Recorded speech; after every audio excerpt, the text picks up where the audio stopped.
Hi guys, and welcome to another video podcast. If you're not familiar, I do have a podcast where you can listen to it if you're in the car or whatever. The video version's here if you just want to watch it instead. It's really just kind of your preference, maybe what you're doing with the day. So it's called Only Looking Up, and you can find that anywhere that you stream your podcasts. And they're also quite chatty, so grab a cup of coffee and we can just get started. I do have a plan of what I want to talk about today, and that is how to finish the year strong. I personally am such a goal setter. I just love New Year's. It's my favorite holiday of all time, and we're halfway through the year right now, which is a great time to reflect on maybe the things that we forgot about that we were going to do with the year. And there's still plenty of time in the year where you could definitely achieve some things that you had in mind. So here's my plan on how to live the rest of the year to the fullest. When I was engaged to Zach, one thing that someone told me was, Bethany, just squeeze every little bit of happiness out of this moment.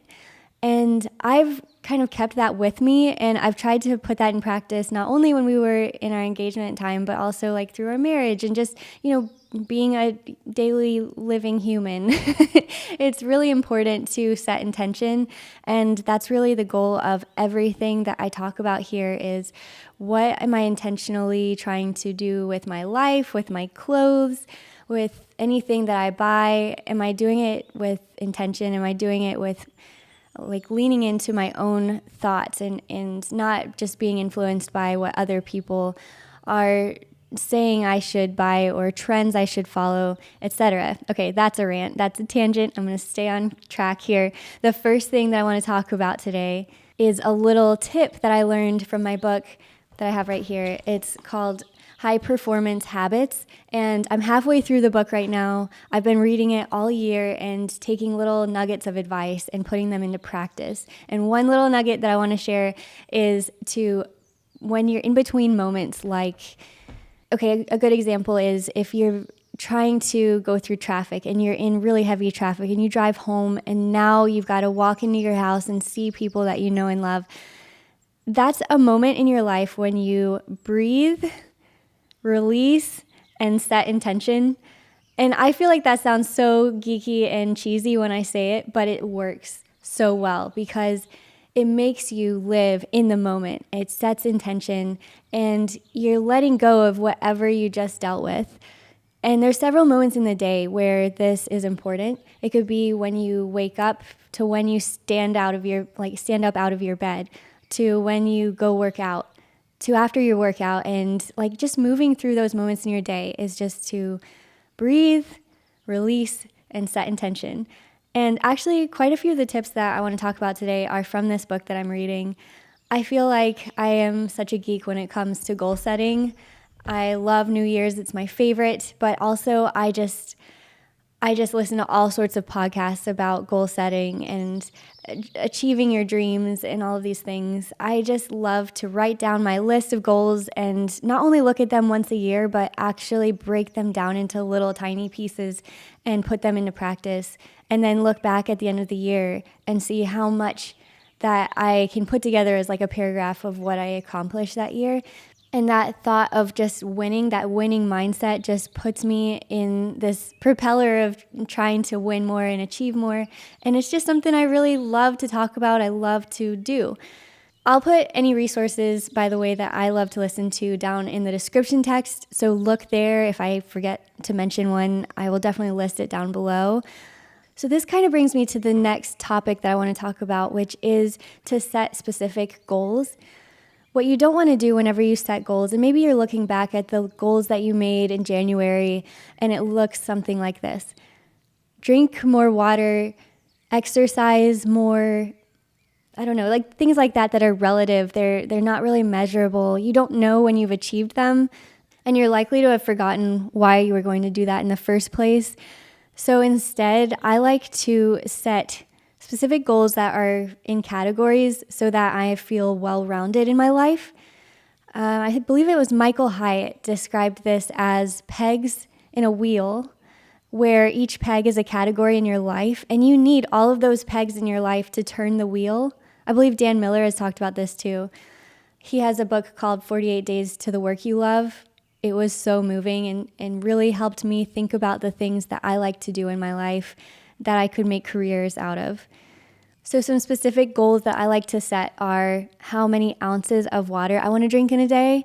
I actually asked my dietitian how many I should be drinking. Some people have different views on this, but yeah, it's just really interesting to be able to set measurable goals and then make them ones that you can win at. Some people like to overachieve without actually breaking down baby steps of how to get there. I would say baby steps are so key. So my goals list not only includes specific goals, I have some that are far-fetched, if you will, that I don't even know how to get there. They're just a dream.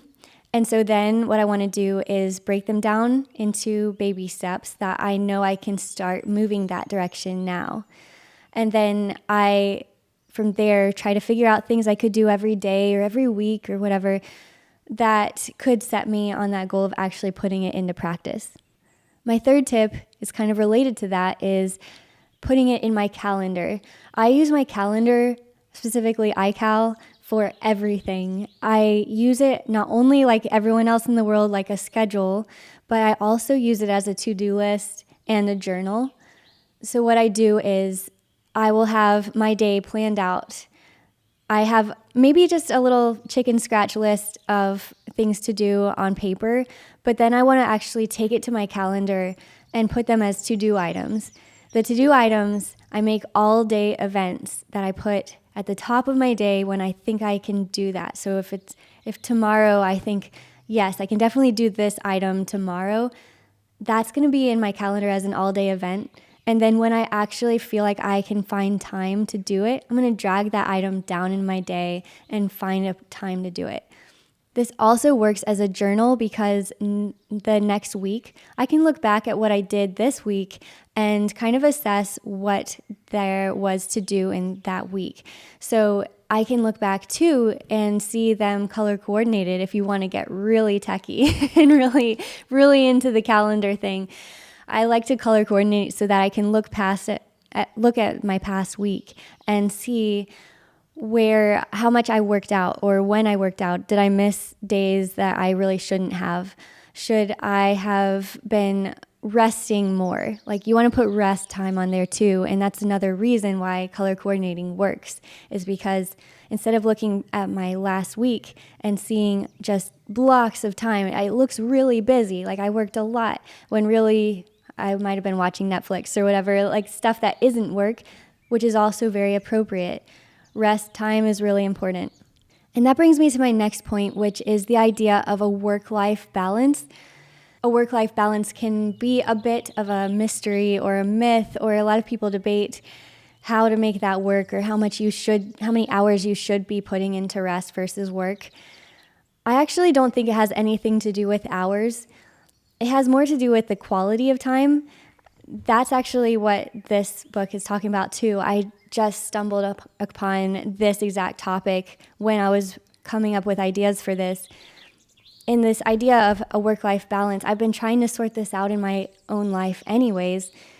How many hours should you be working versus maybe working out? They're not going to be the same amount of hours, right? So it has to do more with quality. It has to do more with fulfillment. Michael Hyatt has an amazing assessment on this where you can assess how strong do you feel in your fitness or your health right now? How fulfilled do you feel in your career right now? And that could be a sign that you could shift things around in your day. There's another piece of advice, which is to look back at your last week and see how much time was spent on things that really didn't matter, that you could have completely gotten rid of in your day. Like for me, that would definitely be emails. I subscribe to so many emails and I just think that I spend a whole lot of time trying to sort through everything. And I just feel like even the sorting through is time not spent to the best of what I could have been doing. And so instead, I can completely eliminate parts of my day that I'm spending an enormous amount of work time and instead actually do something more productive with my time that I love doing. Another way that you can do this is to delegate anything that maybe you're just not particularly good at or enjoy.